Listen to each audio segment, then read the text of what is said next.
What does perfect even mean? Is there even such a thing?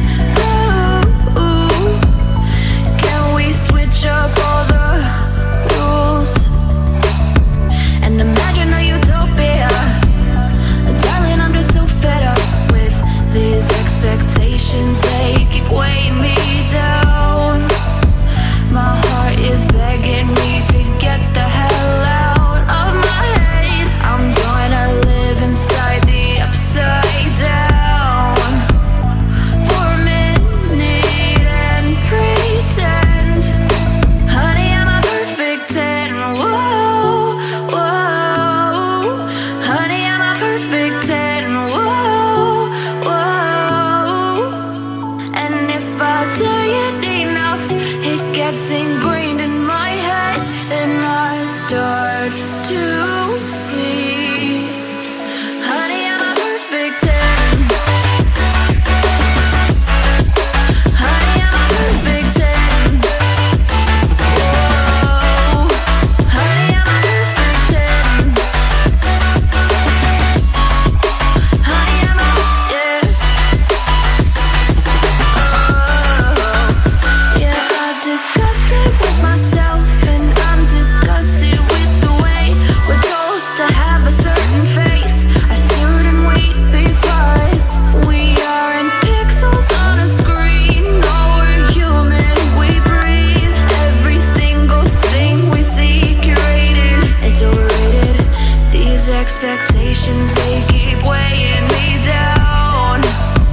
My heart is begging me to get the hell out of my head. I'm gonna live inside the upside down for a minute and pretend, honey, I'm a perfect 10. Whoa, honey, I'm a perfect 10. Whoa, and if I say it enough, it gets ingrained in my head, and I start to think, honey, I'm a perfect 10. Honey, I'm a perfect 10. Whoa, honey, I'm a perfect 10. Honey, I'm a, yeah. Oh, oh, oh.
Walking alone, the streets are empty. The only thing I can see is my own silhouette. I'm getting stronger, step by step. The clock is ticking, but there's no time for me. I've been flying from town to town.